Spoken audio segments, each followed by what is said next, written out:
Hello, I am the Rhythmic Biker. And did you know BMW have been producing the GS for over 40 years? Previously on the show, we had Dan on with his absolutely gorgeous CCM Spitfire 6 Stealth Edition. In this episode, we've got 3 generations of adventure brilliance.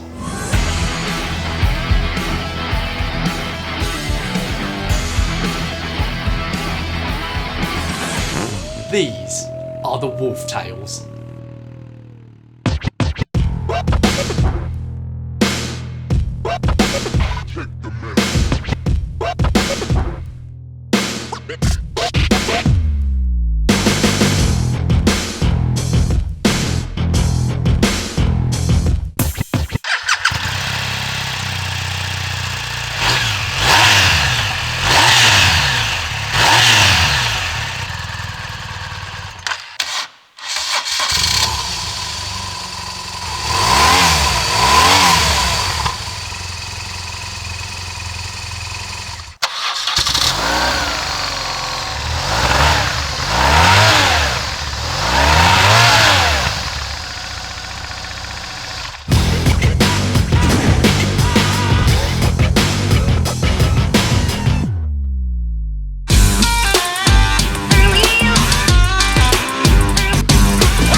I'm Dean, 39 years old, been riding since I was about 15 and I ride a 2012 BMW R1200 GS Adventure. Hello, I'm Darren Spears. I own HBB Motorcycles. I'm a motorbike mechanic. I own a 2022 GS1250 Adventure. Hi, I'm Sam. I'm 46 years old, been riding coming up on 30 years now, and I ride this R1150 GS from the year 2000. So we have a Gen 1, a Gen 2 and a Gen 3 BMW GS. All separated by over 20 years. R&D, mechanical engineering developments, electronic upgrades, so much that we're going to see here today. Enough from me, let's hear from the owners and get straight in to the deep dive. Hello and welcome to the deep dive. I'm joined today by Darren, Sam and Dean, and here we've got an absolute truckload of BMW GSs. Darren, start us off. What have you brought in for us today? I've got a BMW R1250 GSA. Personally, I call it a GS1250 Adventure. It's a 2022 plate. Why'd you call it that? Why'd you shorten it a little bit? I don't like the way it comes across, personally. No problem at all. Dean, yourself. This is a 2012 BMW R1200 GS Adventure. Better than Darren's? No.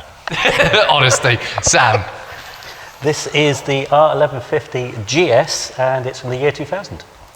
The old one. Classic's always the best? Oh, yes. Always. And Sam, I'm going to kick off with you. Why have you brought in the R1150 GS? It's what I've got. It's my daily ride. It's my go-to bike. I have more than one, and this is the one I always use. Fantastic. And how did you come to own this bike? It was actually a bike I didn't originally want. I bought it to flip it. About a year before lockdown, a friend of a friend had a lead on 2 bikes that needed to go. A really nice 2009 ZX-10R and this. Unfortunately, the previous owner had found he was being evicted and they both had to go for an absolute steal. Felt sorry for the guy, but not going to look a gift horse in the mouth. So we picked up the Ninja, and while I was there, had a good look at this, offered him a cash price. He accepted, and back I came with a van to get it. And unfortunately, it had a bit of a rough life. It was previously used essentially just for adventure. Low miles, but they were rough miles. And it was previously full knobbly, full cage, the whole lot. Unfortunately, on a particular trip to North Wales, the biker decided it had enough for the day and was heading back down the mountain whether the rider wanted to or not. So basically, by the time they recovered it at the bottom of the mountain, a broken armour, a tow truck and a winch later, it was sent back to England, thrown in the previous owner's garden, left there for a year and basically told to think about what it had done. So I picked it up in a bit of a sorry state, brought it home, fixed everything down this side that needed fixing, whipped off the knobblies, whipped off the upper cage, took off the extremely brappy exhaust it had on it before, which even to my ears I was like, oh, that's a bit loud. So I put the original back on, and I didn't want it, I literally just wanted to flip it.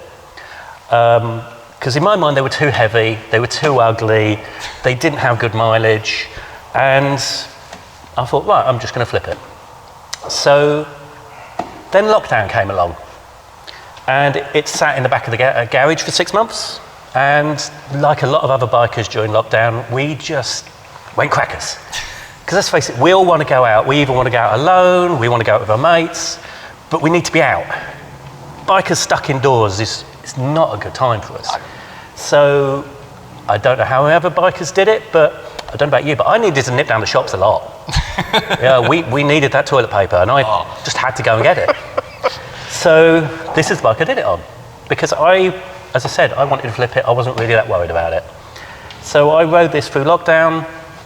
Then I was asked to go commute back into London every now and again to check on the office. So I was riding this around London during lockdown in silent streets. It is so strange to ride one of these through central London at 4 o'clock in the afternoon and be the only thing in sight. And I just bonded with it. Then, strangely enough, the shopping trips, there wasn't any toilet paper anywhere near my house, so I just had to go a bit further and a bit further and a bit further. Don't tell anyone. So, yeah, and I just bonded with it and bonded with it. I had someone over lockdown actually offer good money for it, a lot more than I paid for it. Unfortunately, his wife found out. She wasn't too happy about this ugly grey monstrosity turning up in their garage, so that put the kibosh on that. So we stayed together for a bit, we bonded a bit more. Then lockdown came to an end, and I actually got offered even more money for it. But they wanted to chop it up and turn it into a cafe racer. And that kind of sealed the deal for me. Can't be having that. No. I love a cafe racer as much as the next guy, but not the 1150, not my 1150. And that was when I thought, it's my 1150. Exactly. It's my 1150 and it stays. She's large, she's smelly, she's ugly, she's noisy, she drinks too much and she backfires too often, which maybe I see myself in there, I don't know. But she stayed, and she's staying. So. It sounds like the bike has a lot of character, and from doing a bit of research on my own, I've seen a lot of owners of this bike say almost the same sort of thing, that, you know, it's not an ugly, it's an ugly bike, it's probably one of the scruffiest GS's ever made, the paintwork in areas is a bit shoddy, but then they all go on to say, but they wouldn't have anything else. They absolutely adore it. Why is that? How does the bike seem to just engage this love with its owners? It's your friend. It's your mate down the pub. You know they've got bad points, and sometimes they annoy the crap out of you, but it's your mate. Yeah. And you'll stick together. She's not got the technical bells and whistles that her younger sisters have got. I mean, this thing is positively prehistoric compared to a modern bike. And, I mean, ABS was an option. Heated grips were an option.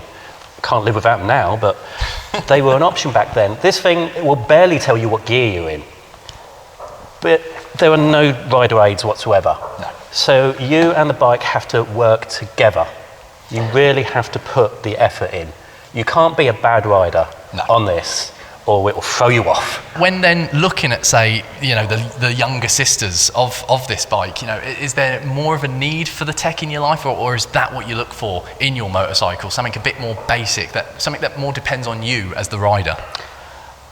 Yes, I have found over the years that if you have, in my mind, too much tech, you lose contact with the bike and the road and everything that's going on around you. But also there's the element of, I'm a real cheap bastard and I don't want to pay the 20-something grand for one of these. And I like the fact that this is so old school that you can pull it apart yourself. Have a Haynes manual and a set of Halford's advanced spanners and a go-to attitude, and you can have this bike apart and put it back together again. You don't need a BMW specific laptop. You don't need a degree in computer science. But you will have a little part with about 3 odd screws or the odd bolt in it. Yeah. Back when it was easier to just take your bike apart and just be like, yeah, look at that, I'm involved, I've repaired it myself. Yeah. But that is my ethos when it comes to motorbikes, is if you can't pull it apart and put it back together again with the kit under the seat and whatever you've got in your shed, garage, workshop, it's probably a little too technical for me. That's understandable. If anything, Darren and Dean, I'd like to bring you guys in and just sort of like, how would you almost respond to something like that? Could you both potentially ever see yourself getting more into the retro style of bikes, possibly exchanging all this luxurious tech for something like that? I like a bit of the mod cons. I've got sat nav up here, heated grips, ABS, traction control, electronically adjustable suspension. So while that's quite rudimental, I prefer this one because you can adjust things on the fly. You've got a little bit more tech, a little bit more comfort, a little bit of a few of the creature comforts, but not so much of the really high-end stuff that, as Sam was saying, needs sort of dealer technology to do any repairs on. What about yourself, Darren? Exactly. Obviously, you'd have worked on maybe some bikes like this in your time. I mean, having the option to have a lot of things come back down to your money, what you can afford, what you're going to use a bike for, more than anything. I mean, for me personally, I'd rather have the technology there. BMW is a brand, the quality is there, the reliability is there, although you will get a few from time to time that are not as great. The Friday bike, for instance, like most people will say with the Friday car. But personally, out of choice, I'd rather have the technology as advanced as it is now. But saying that, when this is obsolete and the new one comes out, there'll be something else. Always. But I don't feel the need that I have to go and buy the next one just to have the latest registration. I'm not one of them people. No. But looking at the three models, you've got Generation 1, Generation 2, Generation 3, £2,000, six, maybe £7,000, £22,000. Don't tell her indoors. That and that will do exactly the same as that. Exactly the same. They will all go from A to Z and do exactly what you wanted to do. You get the same amount of pleasure out of all of them, and that's what it comes down to at the end of the day.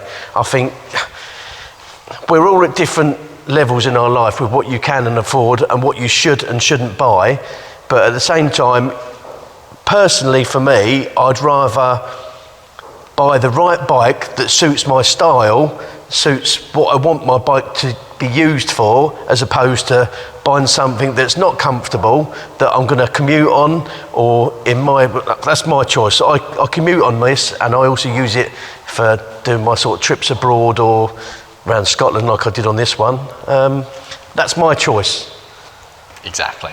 And Sam, going on a bit there about reliability and sort of how much you can trust a bike of this age, obviously 23 this year, how is the reliability of it? Have you run into any hiccups with it over the years? It's surprisingly, for 23 years, although we've just jinxed it, No, you haven't washed it yet. Holding it together. That is a story. Daz was trying to clean this for me yesterday. I had to hide the hose from the pressure washer so he couldn't. One of those bikes you just don't clean ever. No, Let it rot. I'm worried that if you do actually clean it, you will spot that it's only the dirt holding it together. But of all the bikes I've ever owned, and I have owned quite a few late 20th century bikes, this one doesn't leak. It doesn't drip on the floor. As I said, it sounds like crap when it starts, but it starts. It's one of those things where it just keeps on trucking. But it's also one of the few bikes I've ever read the owner's manual from BMW, and it says, carry a can of oil. It will use it. I was like, would have been upfront about it at least. Exactly, and from the get-go that was, from almost like buying it from new, just carry a can of oil, you might need it. Yeah, and they're not lying. They're not. No, they're not lying at all. You do have to fill it up quite regularly. You've got to respect the honesty. Having looked and done my own research of these bikes, I've seen that even today in the second-hand market, they hold the value quite well. Is that just because they're still quite a feasible option, even in today's market, especially compared to the high-tech models we have here? If you want a bike that will, as Dad said, it will go the distance. I would quite happily chuck my luggage on this today, fill it full of fuel, and head up Scotland, and know it'll do it. Yeah, knowing that, like I say, that will do exactly the same as this one and that one. Might not get the fuel consumption that this one does, but then that's where the ECU comes into play and the technology. Mine has a shift cam, another step in advancement. Yeah. It's one of those, isn't it? 20 years of mechanical engineering has passed 100%. since that was brought out and since this has now been released, and it's the amount of advantages that we've got obviously now. BMW have obviously felt the need to go from obviously 1150 to then 1200 and then to the current 1250, and there's supposed to be a 1300 and a 1400 coming out 23, 24. So where does it stop? Exactly. I will say for BMW, these weren't cheap at the outset, and I've had other BMWs, and what you get, what you pay for. We've said this before, they were expensive bikes at the time. This, 23 years old, is ULEZ compliant. Which is incredible when you think about it. It will run on E10 happily. BMW fought so far ahead and used good tech and good equipment that it will keep on going. It's legislation that will get rid of these in the end. And you see people have looked after them. So you can go out on eBay today and find some of these are absolutely mint. Then again, you can find some like this at an absolute dog. But they will just keep going. Forever. This is it. Keep it serviced, keep it happy, replace what needs to be replaced. In 2000, this bike specifically won Best Sports Tourer by Cycle World magazine. And like I say, just reading that article earlier in the week, I saw again the praise from all the journalists that rode it back in the early 2000s. Was it worthy of that much praise? Is it still worthy of that much praise? Or was there any hiccups in its development at all that you thought? If you look back, we've all will have seen Long Way Round. And Borman and McGregor went to KTM originally and said, we want to take some KTMs around the world. KTM didn't have the confidence in their product to actually send them out. BMW went, okay, how many do you want? Hence the keep taking money brand. It is the best advertising they've ever had in the world, but they were confident enough in this that they could basically go, here, have 3 of them. Definitely. Off you go. Because like you say, even non-bikers watched that programme. And just like, whether you knew anything about motorcycling, you thought those bikes were put through absolute hell on those tours. And they just kept on going It's forever. a very rudimentary engine, rudimentary design. It's more akin to a tractor than a Ninja. But it will just keep going, and you can see the punishment they get, not just in... Because the engine was derived from the aeroplane engine. Yes. I'm not too sure if people are aware of that, but yeah, it's a true statement. Incredible. I absolutely love it. It's retro, it's out there, it's still going today. Very strong one. Dean, moving on to you, jumping 10 years into the future. Why the BMW R1200 GS Adventure? Well, as Sam mentioned, Long Way Round, and then Long Way Down came along. I watched it, I fell in love with the bike, I fell in love with the idea. I went out and bought one, and then I started touring Europe.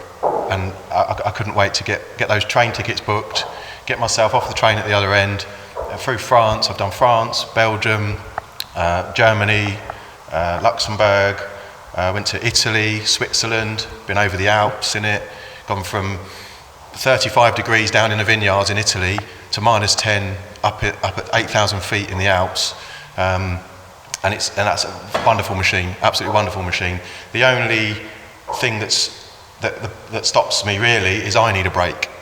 Yeah, so it's got a huge range, over 300-mile range, and absolutely fantastic. And it comes down to me in the end. I end up getting off and getting tired long before the bike gets tired. Wonderful stuff. And we've mentioned there sort of just how the technology has evolved, and I'm sure we will again when we move over to the modern GS Adventure now. And you spoke about it slightly earlier in an answer. Is the tech, is it needed? Do you benefit from it? On this particular model, I believe I do. This has got ABS, it's got traction control, it's got electronically adjustable suspension. So when you take your bags off and you want to go out for a ride, when you get to your destination, you just push a few buttons and the bike can be changed from one rider with luggage to 2 riders with luggage, or 1 rider with no luggage. And you can just adjust the suspension. You can do the dampening on the fly as well, from soft, medium, hard and sport. And it's just a wonderful all-round machine with the added safety features of the ABS. And I've had the ABS come in a couple of times, and it's fantastic. It's linked brakes, a front and rear, so you can't lock the front wheel up. Both brakes go on at the same time with the ABS, and just a wonderful piece of a little bit of extra technology to keep you safe. And obviously, as we know, BMW have been making GSs now for so long. And 40 years. For 40 years. Yeah. It's incredible when you think about it. And I've always thought that, you know, everywhere you go, you always see a GS. But especially for me, sort of when I started riding and getting into it, these were the GSs that I first remember that were just becoming everywhere. And it almost quickly became almost 1 in 3 riders had a BMW GS. And even it's still the same almost today. And I always associate it sort of with this era, this sort of time frame. Why is it? Why was this so popular, and why did this almost open the door for so many people into GS and almost adventure bikes as well? Well, as we mentioned, long way round and long way down, I think was a big thing for it, and it proved the reliability. For me personally, this particular model is the oil-cooled. It's the last of the oil-cooled models, and because I do a lot of adventure riding and off-road riding, the confidence knowing that there's no radiator, there's no fluid, there's no pipes, there's nothing to go for in terms of cooling systems if you get it damaged or you drop it, and it's a rugged machine. You know, I've come off it, I've managed to get it back on its wheels, a few scrapes and scratches, but no major issues with it, and this is the one for me.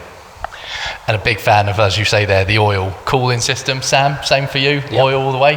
Darren, you're the advocate here for water cooled. I mean, is there anything that you can sort of say to promote that more over the oil? I think it's like anything. I mean, really, technology gets to a certain point, and I've obviously felt it necessary to add the water cooled engine. Personally, I'm not too sure the reasoning behind it, but against advancement technology is what it is. Exactly, yeah. It's just everything progresses over time. Yeah, 100%. Dean, these bikes are obviously so promoted now as adventures, almost all-rounders in many ways. Is there anything, in your opinion, that these bikes cannot do? Can't float. Can't float. In fact, I've got a particular story. Just after I first got it, I thought, oh, this is a GS Adventure. I've seen long way around. They can go anywhere. And I put it through a local Ford near where I live. Unfortunately, the Ford was deeper than the air intake. So the air intake sucked up lots of water, and that promptly went through the breather into the crankcase and filled the whole crankcase up with river water. Oh, God. So I was stuck. I had to still get it home, managed to fire it up and get it started, get it home. And as soon as I got it home, drained the oil out, put fresh oil in it, did a few quick oil changes, and that was 25,000 miles and 3 years ago now. And no issues from that at all? Absolutely no issues. That is absolutely incredible. Is that what you expect as a BMW GS owner? Do you expect that almost bulletproof reliability to the point where you can almost drive it through a river? Absolutely, absolutely. If you've got a bike like this and you're into the adventure lifestyle, you want the bike that can handle it. Exactly. And how long have you owned the bike, if you don't mind? Well, I've had about 4 years now. 4 years. And in those 4 years, have you made any changes to it? Is there anything that you have felt the bike has needed? Obviously, of course, another generation has come out, you know, perhaps some inspiration there, but is there anything that you have added or would like to add? A couple of things. I added the GPS. It is a factory optional extra, but mine didn't have a GPS when I got it. I added a GPS right in the eye line. Absolutely phenomenal. You can plan routes and keep an eye on where you're going. And it's got a backtrack feature. So if you're in the middle of nowhere and you're riding and you found you've come across a place where you can't go any further, you simply press a button and it will tell you how to get back the way you just came. Absolutely fantastic. In terms of additional accessories, I put a light guard on the front so that if you're following somebody else and they kick up some stones, you don't damage the expensive light unit. The luggage came with it, except for the optional bags on the bars. And in there I have phone charger, first aid kit in this side, and everyone I ride with I tell them the first aid kit's in there, and that's where it is. I put a camera on the front, it's equivalent to a dash cam.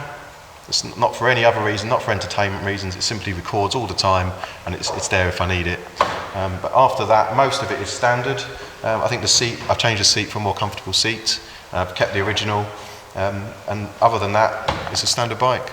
Incredible. And how do you almost, not necessarily have to justify it, but obviously BMW themselves, in their dream world, everyone gets a BMW GS maybe on finance for 3 years, and then the idea is to get them on the new one. How does, if someone's looking for a BMW GS, and even if they have the money for something like this, but maybe don't want to enter into the big commitment, how do you almost, not as I say justify, but promote or try and sell owning one of this generation rather than either an older one or a newer one? Okay, so the main reason for this generation, for me really, is, as Sam touched on, is the fact that in your garage you've got some spanners, you've got the Haynes manual, The parts are relatively cheap, and they're easy to get hold of. I service it myself. All the parts are available, and there's no real need to plug it in. It's got a service reminder, but that's just a service reminder. There's no real need to take it to a dealer. If you're handy with your spanners and you can do an oil change and you can do your brake pads, this is the ideal bike. If you're not so good with the spanners and you want someone else to work on your bike and you're going to take it to a garage. Yeah, you don't have to go to BMW, so you can use like an independent. HBB Motorcycles. Yeah. Do we happen to Or know? some, yeah. We know some, don't we? Yeah, I know someone who works there actually. Yeah. What about you? Yeah, I know him. Oh, do you? What about you, Dean? Do you know someone who works I there? do know someone, yeah. But as opposed to something like that, if I was to own that bike, I would be worried about working on it. That's understandable. Darren, I almost want a sort of response to something like that, because obviously it's the bike you can work pretty much anywhere on the side of the road, the bike that you can pretty much work on at home. Are we leaning more, especially with just the way the economy is going, everything like that, where they want to bring everything in-house? A lot of things are very electronic, needs to be plugged in. How does that sort of, in owning it? So you've basically got three options. You can do it yourself if it's out of warranty. If it's in warranty, obviously it can go to BMW, and because obviously the service light, mine's the latest one, so it'll have a TFT screen. Everything comes up with lights and everything looks at you, flashes at you, tells you off. Oh, we've only got X, Y, Z left before you got, and then you've got to try and counteract your pennies you can afford to spend on it. And going to the brand, you pay a premium for in the garage. Again, you get what you pay for. Yeah. I mean, personally, the reliability is there 100% with BMW.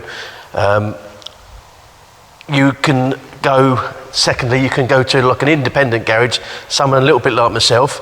I can do all the mechanics. The only downside to it, I can't, if it's under warranty, I can't turn the service light off, but there are things that are available where they can turn the lights off. It's just unfortunately not linked to BMW in Germany, whereas obviously if you go to BMW, it's all linked to obviously BMW in Germany. So there's options. Yeah, there's options. It just depends which route you exactly. want to go down, if you want to have the main dealer, all the stamps and everything like that.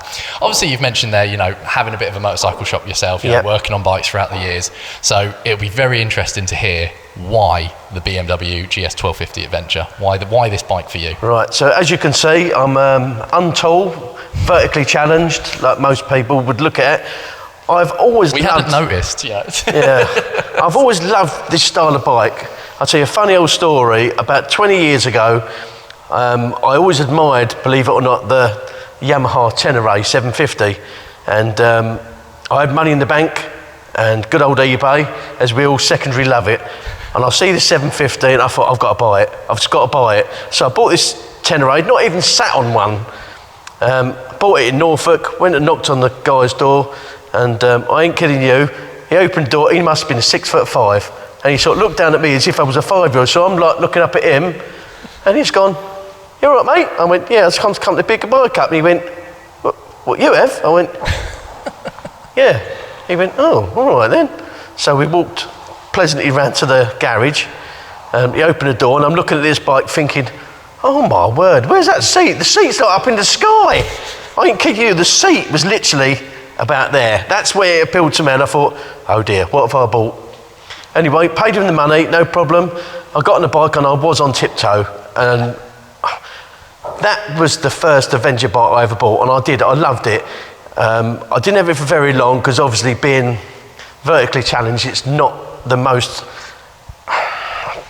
don't know what the right thing to say is. It's not the most safest bike for someone whose legs didn't grow with their body. So I've just always thought we weren't blessed with like electronic. No, that's right. Yeah, exactly. So in the end, that went, and I've been into sort of sports bikes for a long time. Again, I'm not probably built for most of them, but that was the choice I've had. Much lower, easier to move around. And again, looking at the BMW as a brand, 100% reliability has always been there.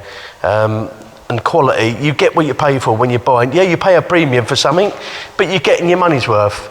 Yeah. So last year, one of my really good friends, Andy, has exactly the same bike as mine. And we got chatting, and I said to him, I said, how do you ride that? You ain't much taller than me. He said, they do a lower chassis version. I went, get out of here. I said, who makes a low chassis? So naturally, being a motorbike mechanic, I'm just assuming that you can buy the bracketry to lower your bike, drop the forks through. And I looked at the front, I'm thinking, well, you can't lower the forks.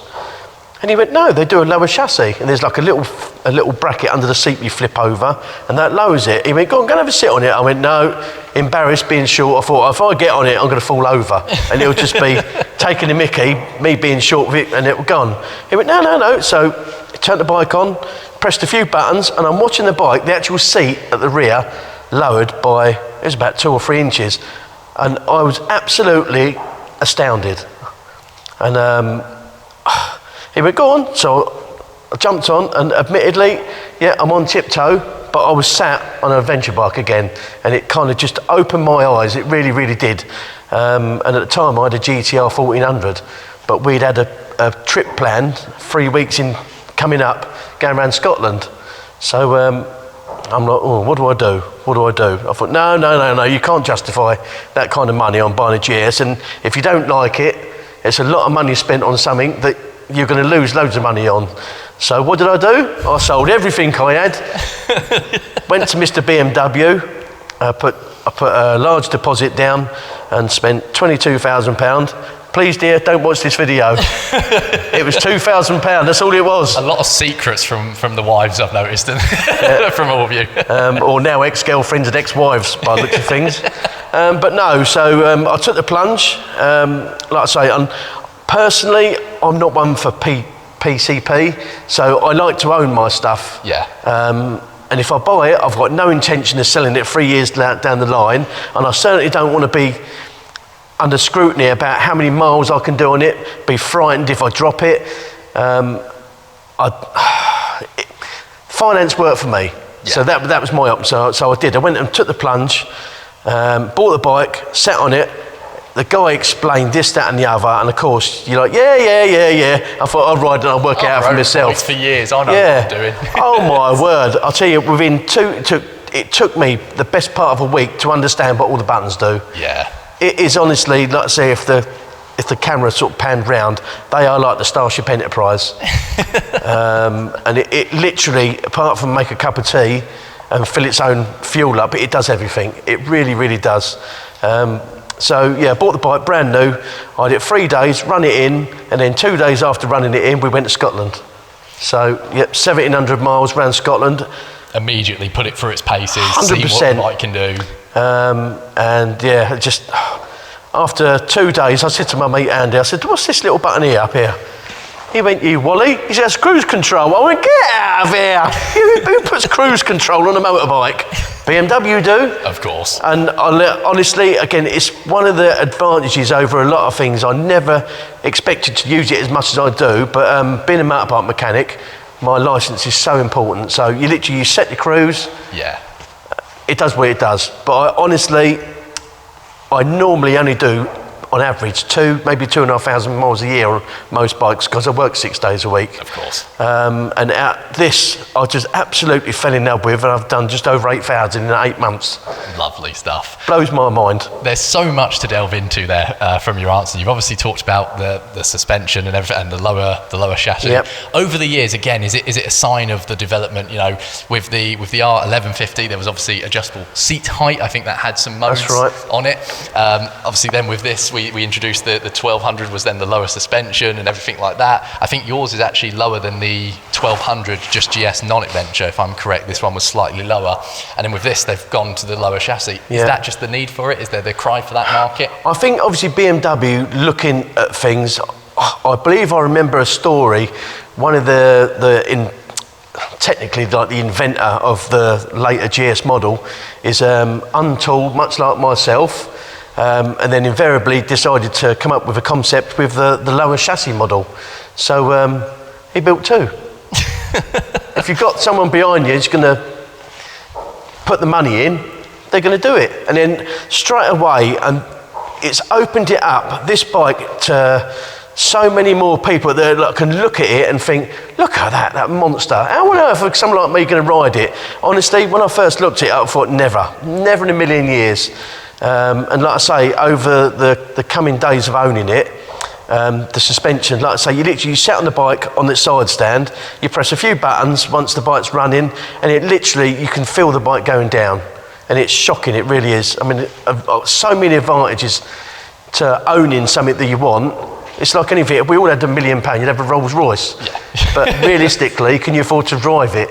No, that's where it then becomes the whole yin and yang. You know, Exactly. You've got to look at the pros and cons. Exactly. But like I say, looking at the bike again, I was absolutely astounded that I could ride something like this and didn't expect to gel with it so easily, so quickly, and feel so comfortable with it. Exactly. And I don't mean to almost put a shadow on that answer, but I have to ask the elephant in that, have you ever dropped the bike? I have.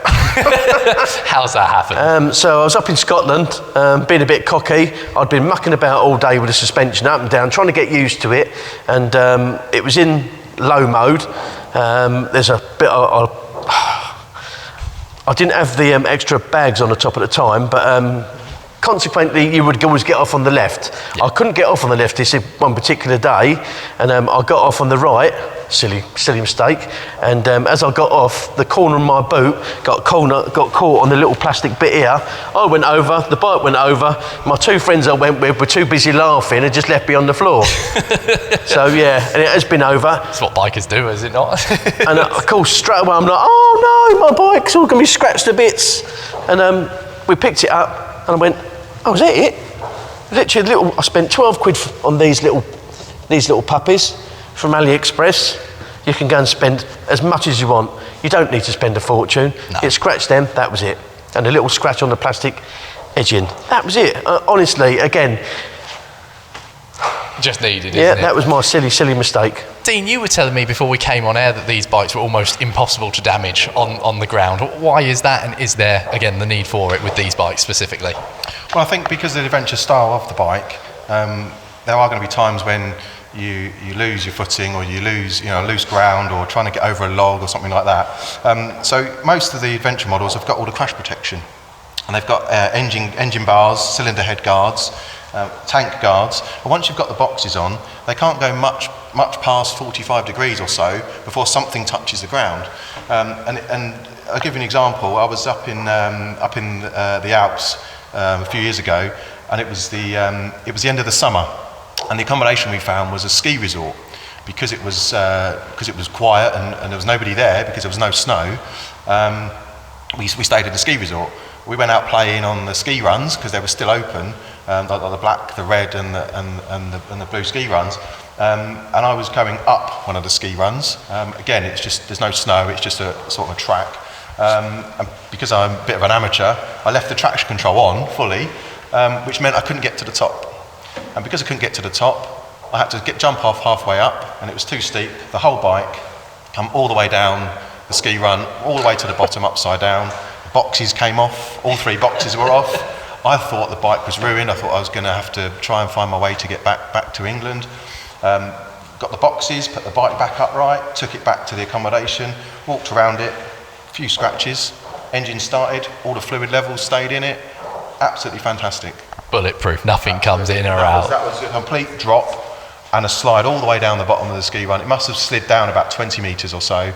And by the time I turned it round and got it fired up again, no issues. I love it. Darren, has it lost any of that at all with the newer generation, or is it still, like you say, completely bulletproof? I believe it's absolutely bulletproof. I really, really do. I mean, like I say, mine went over. Silly little scratch, and that was on something that you can go and replace if you're over passionate about anything. Really want to spend the money. Yeah, but I mean, no doubt. I think it's like anything. We call it traffic furniture. If you hit something hard, something's going to go. Definitely. But yeah, like I say, personally, I can't see that there's any issues with him at all. And I've got to ask about the tech on this, because obviously there's an abundance of tech. Your standard sort of dynamic traction control and ABS, but stuff like hill control and intelligent emergency calling and stuff like that. Another funny story. So there's always a funny story with me. Always. So as you can see here, the little SOS button. So if you flick it up, little button on there.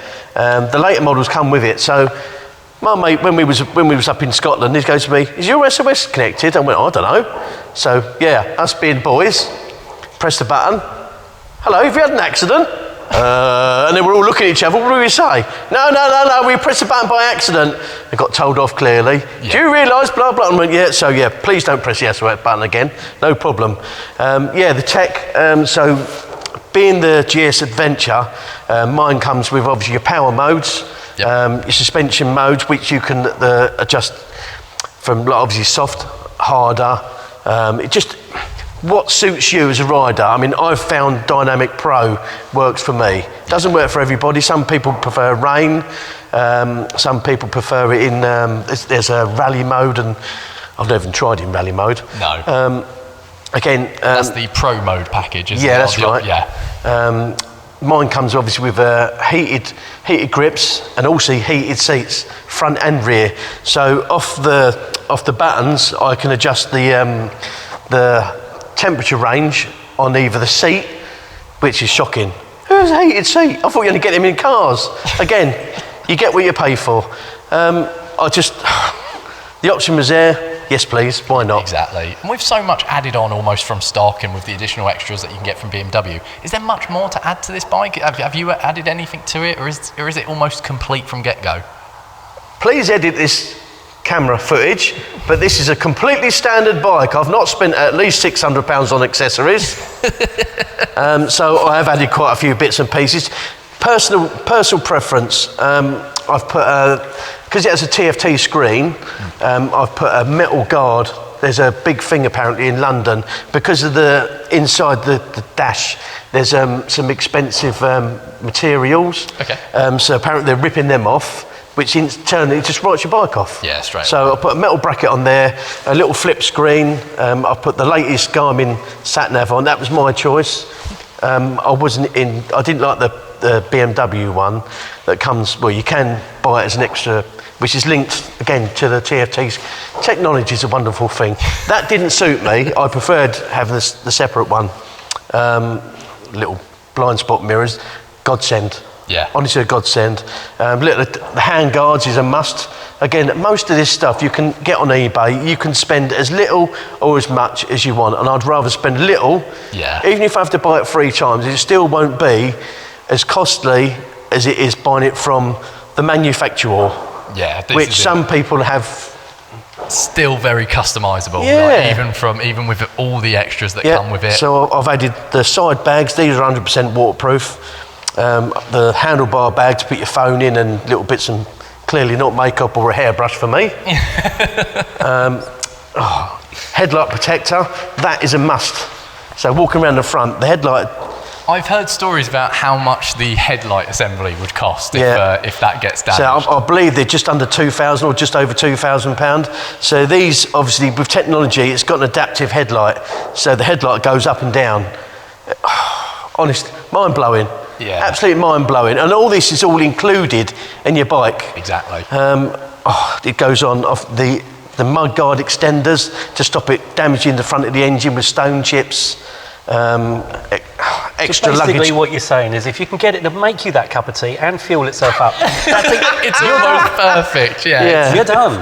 Oh, so many. Little things on the frame I've added. All these little bits and pieces, all sort of looking down at them. It's just to protect the bike from your sort of general wear and tear. But my choice, not everyone's cup of tea. Of course not. The extra luggage on the back, the little bags.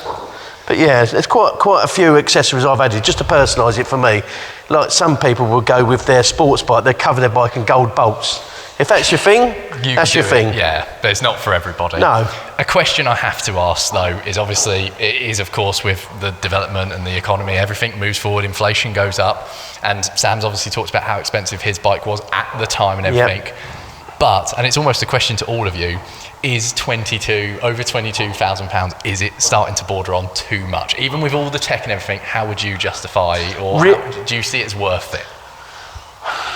Personally, I can't see it should be any more than about £15,000 for the bike, realistically.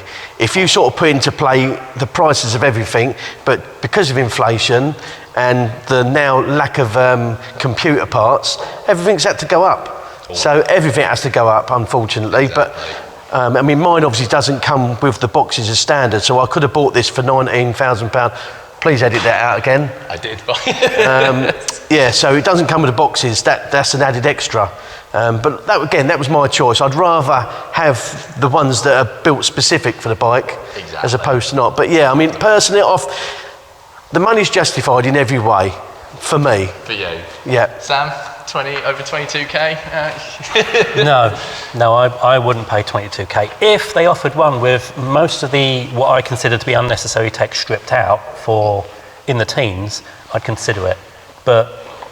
A lot of money. Yeah, it's a lot of money and I'm a tight bastard. And you've got the option with more bikes as well. Yeah, that's the thing. I mean, for the money you're paying for this, you could actually buy 2 other brand new bikes from other manufacturers. I mean, you could rock them down and get a Tenere and something else. Yeah. But as I said, if they had a stripped out version for 10 grand less, somewhere in the teens, I'd consider it. On it. And Dean, you're the deciding factor here. Is worth it, not worth it? I like the bike, don't like the price. If I was going to get that bike, I'd wait till it was a few years older, out of warranty. If you're good with the spanners, you can pick up a good bike, and after it's been a couple of owners and 5 or 6 years, then it might be within my budget. Just maybe not the 22, not really up for it. No, it's all right. It makes that, it's a debatable question, isn't it? Yeah, when does it reach that last point? And my sort of final question, it definitely goes towards all of you, especially nowadays. Adventure bikes they're up there. 100%. Being a sports tourer fan myself, I've always said the adventure bike was the death of the sports tourer. It's why it just sort of disappeared. There is a lot of competition. There is the Triumph Tiger 1200. There is the Honda Africa Twin. Why do you all justify your GSs over everything that's out and about? Sam, starting with you. As I said, I got it for a song, and I did not like it. And then we bonded, and now she's a keeper. I've tried other bikes, and I've tried other adventure bikes, and to be honest, I just keep coming back. All the time? All the time. I love it. Dean? For me, this is the iconic adventure bike. We spoke about long way round, long way down. It's proven, it's tried, it's tested. It's the only one I've ever had, and I think it's the only one I ever will have. Wouldn't ever be tempted maybe by the KTM 1290? No? No, absolutely not. I like that, absolutely not. Yeah, the KTM for me is all in the 3 letters of the name. Keep taking money, because they're so reliable. Is there just no other options? The Honda Africa Twin, not for you? As a mechanic, Honda as a brand is far, far superior to everything else apart from BMW. To me, I've been a mechanic my whole life. Honda brand and BMW are right in there, but in my heart, I've always been a Kawasaki man out of choice. But the BMW, it's like you say, it's 40 years. Yeah. Why change something that's not broken? No. And the engine, why change it into an inline 4 to make it a narrower chassis? It just doesn't work. How they've built it, how they've continued for 40 years to get to where they are at the moment, and obviously, like I say, the 23, 24, the later GS, which will be coming out, and we're unfortunately, they will probably be the last of the fuel bikes, because obviously everything's going electric in the next 10 years. So, I mean, we're at that stage of technology where you can't see it going any more forward, but obviously every time they all seem to find something else, like MotoGP bikes, isn't it? Always, yeah. It always gets developed one way or another. Yeah. They can find some sort of fuel alternative that maybe keeps the GS alive. It would need to be quite a big EV battery to perhaps move something like this around. Could you ever see it going, or would any of you ever be interested with a EV GS? Not quite. No. Nothing. But I'd like to say, just quickly going back to the GS, if you're short like me and you like the look of them, go to a dealer, go and sit on one. Honestly, it will open your mind and it will blow your mind. And honestly, I've absolutely fell in love with a bike. Like I said, normally 2,000 miles a year, and I've done over 8,000 in less than a year already. It just goes to show you, it's not for everybody, but for me, I've definitely 100% fell in love with a bike. 100%. Speaks for itself. Yeah, definitely. Wonderful stuff. Gentlemen, thank you so much. It's been an absolute privilege to see 3 generations, over 2 decades of BMW GS history right here. And thank you all so much once again. I really appreciate it. Thank you. So there you have it. you've heard firsthand just why the BMW GS is so popular and why these fellas would own it over all the other competitors out there. Remember, we would love to have you as a guest here on Wolf Tales, showing us your pride and joys and sharing your crazy experiences as a motorcyclist. Remember to like, comment on this video, subscribe to the channel if you're new, merch links down below. Thank you all so much for watching. These are the Wolf Tales.